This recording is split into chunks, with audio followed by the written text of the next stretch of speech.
इस वक्त एक बड़ी खबर आ रही है जिससे पहले हम जिक्र कर रहे थे। आपको बता दें, आदित्य बिरला ग्रुप में एबी फाइनेंशियल के साथ मर्जर को मंजूरी मिल गई है। तो एबी फाइनेंशियल के साथ मर्जर को मंजूरी मिली। एबी ग्रुप की बड़ी रिस्ट्रक्चरिंग और एबी फाइनेंशियल के साथ इस मर्जर को मंजूरी मिल गई है और रिस्ट्रक्चरिंग के तहत ग्रासिम और एबी न्यूवो का विलय होगा। मनोज धारा हमारे संवाददाता इस वक्त मुंबई से जुड़ रहे हैं। एक बड़ी रिस्ट्रक्चरिंग, क्या जानकारी मनोज? मनोज, आवाज पहुंच रही है आप तक? हेलो, यस यस, आप बोलिए। एबी फाइनेंशियल के साथ मर्जर को मंजूरी दे दी गई है, क्या अपडेट?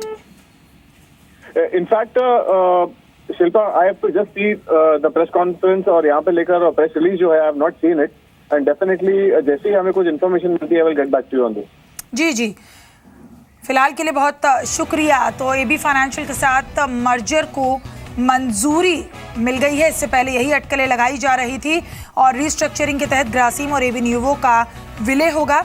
और आपको बता दें कि इस विलय के बाद एबी न्यूवो के फाइनेंशियल कारोबार को अलग कंपनी में डाला जाएगा और आइडिया की जो बैलेंस शीट है उसको मजबूत करने के लिए ये रिस्ट्रक्चरिंग होगी। स्पेक्ट्रम नीलामी से पहले पूरे ग्रुप की रिस्ट्रक्चरिंग हो सकती है और रिस्ट्रक्चरिंग के बाद अब फाइनेंशियल कारोबार के लिए पार्टनर भी खोजा जाएगा। ये अगला कदम होगा। तो एक एबी ग्रुप की बड़ी रिस्ट्रक्चरिंग। और वीरेंद्र एक बार फिर से हमारे सहयोगी स्टूडियो में हमारे साथ मौजूद हैं। जी वीरेंद्र। चलिए, तो देखिए, जिस बात के हम शिल्पा कयास लगा रहे थे वही हुआ एग्जैक्टली। आप देखें, एबी न्यूवो और ग्रासिम का मर्जर, इसके विलय को मंजूरी मिल गई है और मर्जर को मंजूरी मिली और आई थिंक अब स्पष्ट हो गई चीज़ें। आई थिंक बहुत सारे कयास लगाए गए, लेकिन एग्जैक्टली अगर आप देखें, एक एडवांटेज आइडिया डेफिनेटली रहेगा। एबी न्यूवो ग्रासिम के मर्जर की मंजूरी मिली और साथ ही साथ अगर आप देखें तो जो एबी फाइनेंशियल है, ये देखिए, वित्तीय कारोबार डिमर्ज होगा। ग्रासिम एबी न्यूवो का जो होगा ना, वो जो वित्तीय कारोबार, जो फाइनेंस कारोबार है, वो डिमर्ज होकर एबी फाइनेंशियल्स के साथ अगर चला जाएगा। तो एक क्लियर कट मैंडेट मिल गया है। अब आई मीन हर चीज़ स्पष्ट हो गई है।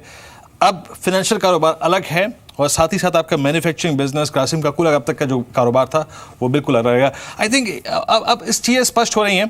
टीएस सरियर हमारे साथ हैं इस वक्त बात करने के लिए, फंडामेंटल विशेषज्ञ। आई थिंक हरी, आपने सुना उस पूरी प्रोसेस का, फ्लैशेस आपकी स्क्रीन पे देख रहे होंगे। आई मीन अब थोड़ी सी क्लियरिटी मिल रही है आपको एग्जैक्टली क्या करना चाह रही थी मैनेजमेंट? पहली बात तो फाइन प्रिंट देखना पड़ेगा, because it will go to the fine print of the merger.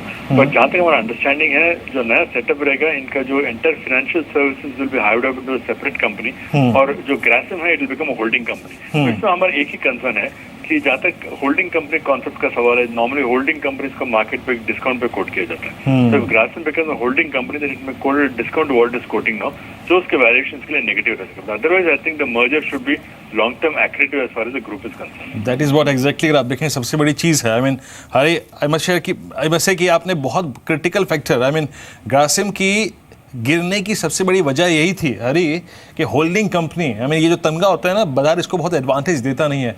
Now after this I think scheme of arrangement, do you think serious downside in Grasim? Hari, sorry I didn't get a question. आप ग्रासिम में serious downside देख रहे हैं यहाँ से?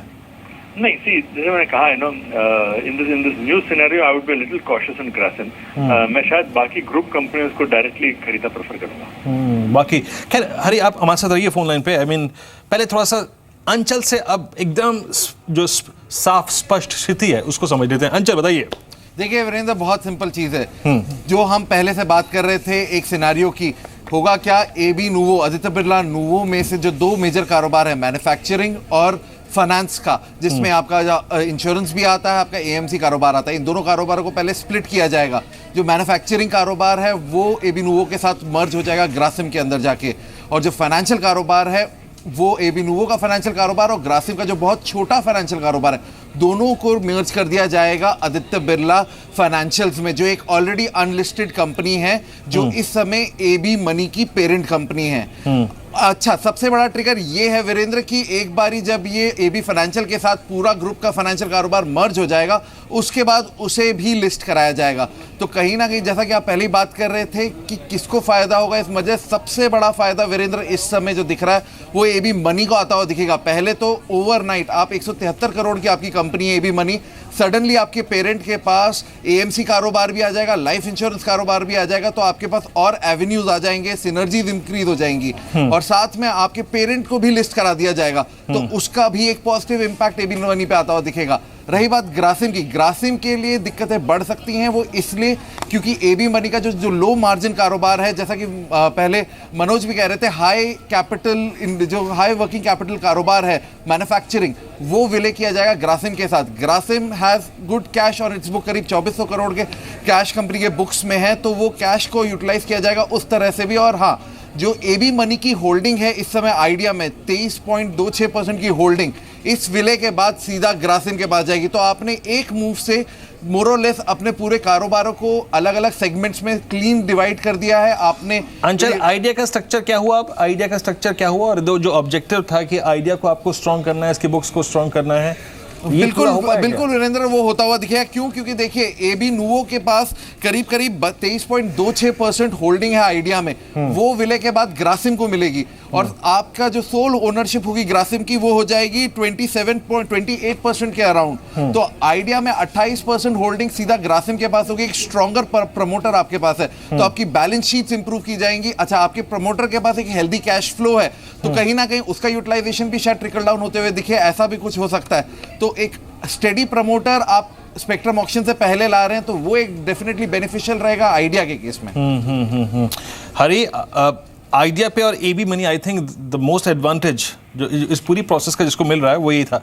हरी, पहले एक चीज़ पूछना चाहूँगा, एक बेसिक इंटेंशन ये थी कि स्पेक्ट्रम ऑक्शन से पहले आपको आइडिया को मजबूत करना है, उसके एग्जैक्टली कैश कंपोनेंट को स्ट्रॉन्ग करना है, तो इस पूरी प्रोसेस के तहत वो हो पाया क्या हरी?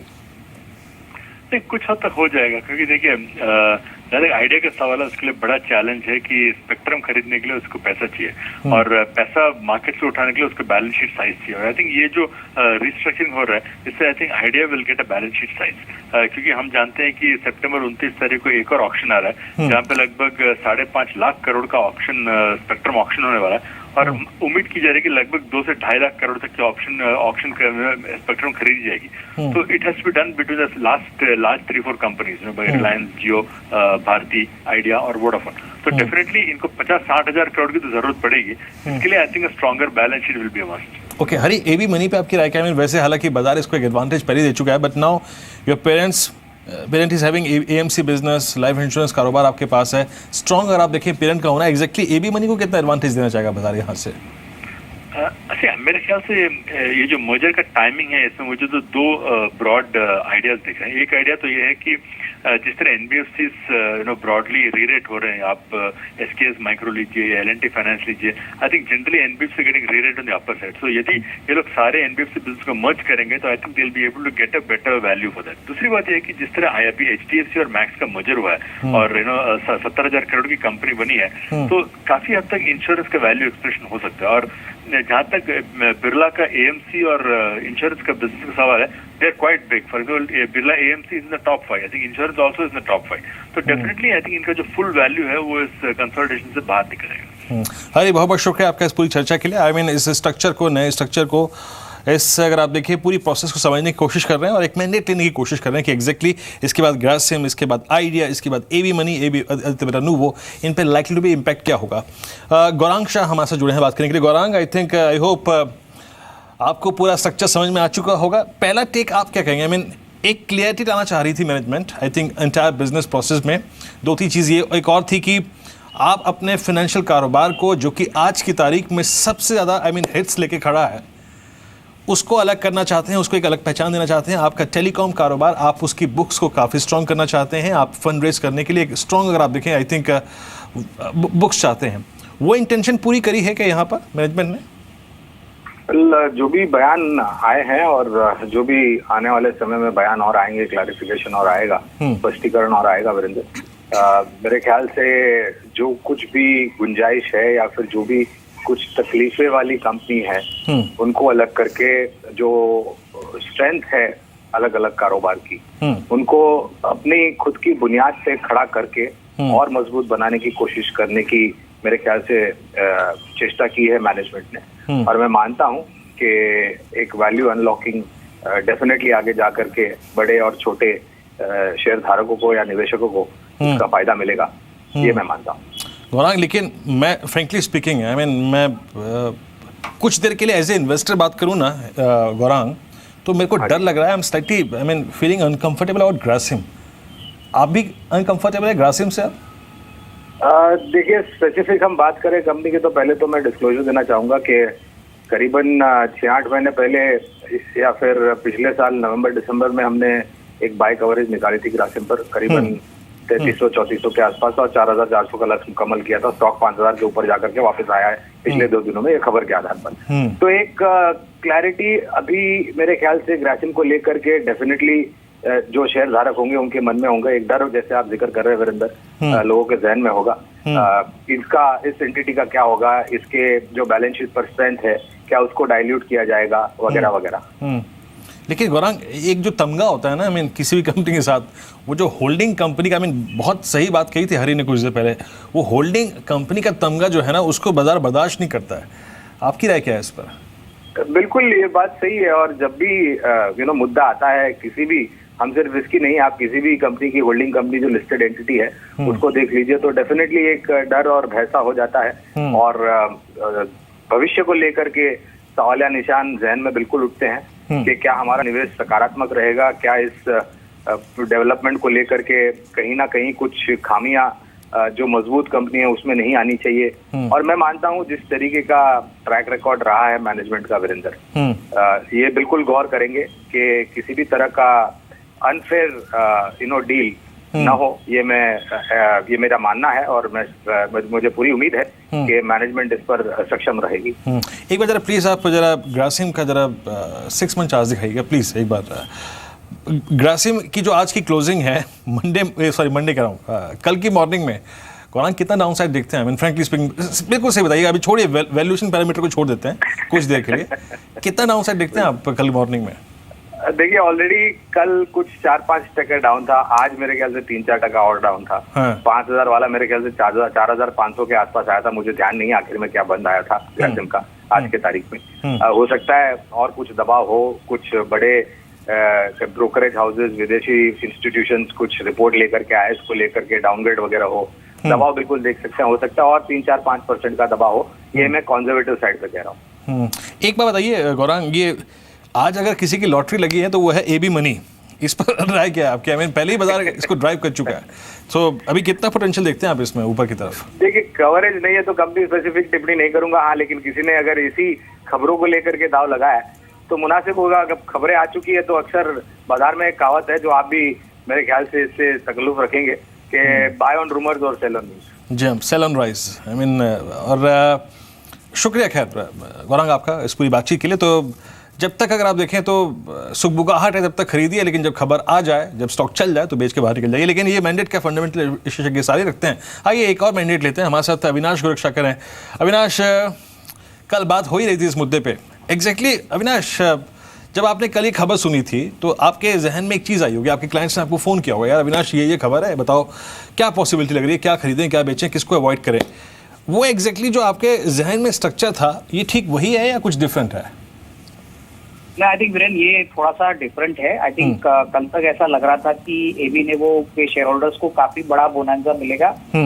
ऐसा एक्सपेक्टेशन था कि जो फाइनेंशियल सर्विसेज का जो आर्म है वो सेपरेटली डीमर्ज पहले होगा और उसके बाद मर्जर होगा एबी नेवो का ग्रासिम के साथ। लेकिन अभी जो थोड़ा बहुत न्यूज फ्लो मैंने सुना है वो ये है कि पहले एबी नेवो का मर्जर ग्रासिम के अंदर होगा और उसके बाद फाइनेंशियल सर्विसेज डीमर्ज होंगे। तो इसका मतलब ये है कि ये जो आज बढ़त हमने एबी नेवो के शेयर में देखी, उसमें डेफिनेटली कहीं ना कहीं एक डिसअपॉइंटमेंट इन शेयर होल्डर्स के लिए, क्योंकि ये मर्जर होते होते काफी समय लगेगा, उसके बाद डीमर्जर होगा, उसके बाद वैल्यू अनलॉकिंग होगी। तो लॉन्गर टर्म में ये डेफिनेटली रिस्ट्रक्चरिंग प्लान बढ़िया लग रहा है, बट शॉर्ट टर्म में ये जो आज बढ़त एबी नेवो में हमने देखी है वो शायद आपको कल थोड़ा सा एक बिकवाली का प्रेशर देखने को मिलेगा, क्योंकि शॉर्ट टर्म में तो डेफिनेटली एबी नेवो शेयर होल्डर्स के लिए कुछ मिलेगा नहीं, ऐसा डेफिनेटली अभी लग रहा है। ओके अविनाश, ये एक चीज़ बताइए, चलिए अभी आप एक चीज़ को लेकर काफ़ी डिसअपॉइंटेड नजर आई, ये आपका पक्ष है, ये आपकी सोच थी, लेकिन बेसिक इंटेंशन क्या थी एग्जैक्टली? अगर आप देखें, क्योंकि आपने जो सोचा वो मैनेजमेंट की इंटेंशन नहीं थी, तो मैनेजमेंट की इंटेंशन क्या थी? अब आप देखिए कि एग्जैक्टली सबसे बड़ा ऑब्जेक्टिव जो मेरे को नज़र आ रहा है वो एग्जैक्टली इनका जो फाइनेंस कारोबार है उसको संगठित करना, उसको एक अलग नाम से रखना और उसको प्रायोरिटी दी गई है। क्या आपको क्या लगता है इससे? जी बिल्कुल वीरेंद्र, ये ही एक री रेटिंग फैक्टर मार्केट भी देख रहा था, और यही मैं कह रहा था कि मार्केट एक्सपेक्ट कर रहा था कि ये जो फाइनेंशियल सर्विसेज की जो कंपनी है वो पहले डिमर्ज होती और उसका लिस्टिंग पहले बिल्कुल, होता। बिल्कुल। अभी मेरे ख्याल से ये नहीं होना, ये डेफिनेटली शॉर्ट टर्म नेगेटिव है, लेकिन लॉन्ग टर्म के लिए मेरे ख्याल से both Grasim as well as AB Novo के शेयर होल्डर्स के लिए एक बढ़िया अपॉर्चुनिटी है। वैल्यू जरूर अनलॉक होगी, और इसमें डेफिनेटली कोई संदेह नहीं कि इसमें फोकस बिजनेस होगा, तो डेफिनेटली कोई स्ट्रेटेजिक या कोई फाइनेंशियल पार्टनर जरूर इस कंपनी में आएगा। तो ये भी आगे चल के फाइनेंशियल सर्विस आर्म के लिए अच्छा पॉजिटिव डेवलप। ओके, अब बात करते हैं प्राइस परफॉर्मेंस की अविनाश। आई मीन अब यहाँ से देखिए एबी नोवो ने जो 2-3 दिन में किया उसका तो कल अगर आप देखें सब कुछ हो ही जाएगा वो हिसाब किताब, लेकिन अब यहाँ से ग्रासिम वो और एक तरफ आपका एबी मनी, इन दोनों में कितना डाउनसाइड और कितना अपसाइड? आई मीन डाउनसाइड हमें तय करना पड़ेगा कि ग्रासिम में कितना पॉसिबिलिटी है कि यहाँ से आए कल मॉर्निंग में, मंडे मॉर्निंग में, ट्यूसडे मॉर्निंग में, या फिर एक हफ्ते में।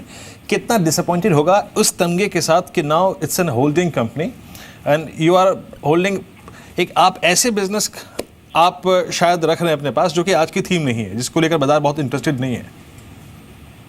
मैं आई थिंक मेरे ख्याल से एबी नोवो में आपको डेफिनेटली 4 से 5% का मूव डाउन मूव शायद देखने को मिले, क्योंकि क्लियरली मर्जर ग्रासिम के होने के बाद ये टिपिकली एक होल्डिंग कंपनी बनेगी। डीमर्जर फाइनेंशियल सर्विसेज काम के लिए काफी वक्त लगेगा। तो एबी नोवो में तो मुझे लग रहा है कि जिस प्रकार की तेजी आज आपने देखी है वो शायद कल ही स्टॉक नेगेटिव ट्रेंड से करेक्ट होगा। ग्रासिम में तो ऑलरेडी काफी पिटाई हो चुकी है, तो मेरे ख्याल से यहाँ पे डाउन साइड शायद वीरेंद्र इतना ना हो, लेकिन एबी नोवो की शायद जो राइज हमने आज देखी थी, मार्केट की जो उम्मीद की एक्सपेक्टेशन थी, वो शायद आपको कल और ट्यूसडे को थोड़ी और बिकवाली देखने को मिली। ये एबी मनी पे को कितना एडवांटेज देंगे आप इस वक्त अविनाश? आई थिंक जो सेंटर ऑफ अट्रैक्शन है इस पूरी प्रोसेस के बाद सडनली अगर आप देखें ये स्टॉक बन गया है। आप देखिए पिछले 3-4 दिन में इसके मार्केट कैप में क्या सब्सटेंशियल जंप आया है, इस पर आपका आउटलुक क्या है अविनाश? नहीं, मुझे लग रहा है कि वीरेंद्र एबी नोवो मनी की, अगर हम आदित्य बिरला मनी की अगर हम बात करें, तो मुझे लग रहा है ये ज्यादातर सेंटिमेंट ड्रिवन और न्यूज ड्रिवन कारण बढ़ा है। अगर हम कंपनी के फाइनेंशियल्स और अर्निंग्स की बात करें तो अभी भी ओवरऑल स्कीम ऑफ थिंग्स में ये कंपनी का साइज, बिजनेस साइज, प्रॉफिटेबिलिटी इतनी सिग्निफिकेंट नहीं है। मार्केट शायद ये उम्मीद लगा कि बैठी है कि यहाँ पे कोई स्ट्रेटेजिक इन्वेस्टर आएगा, एनबीएफसी के नॉर्म्स खोलेंगे तो शायद इनको थोड़ा बहुत फायदा होगा, बट क्लियरली इनका जो कोर बिजनेस है वो अभी भी मेरे ख्याल से स्केलेबल लेवल तक पहुंचा नहीं है। तो मुझे लग रहा है कि ये जो मूवमेंट आपने आदित्य बिरला मनी में भी देखा है वो शायद आपको कल थोड़ा सा एक नेगेटिव ट्रेंड जरूर देखने को मिलेगा, बट जो रियल फॉल होगा वो आदित्य बिरला नोवो के स्टॉक में होगा, क्योंकि इतने बड़े स्टॉक में इतना बड़ा उछाल जो लास्ट 2-3 दिनों में आया है वो काफी सिग्निफिकेंट था और काफी शॉर्ट समय में हुआ।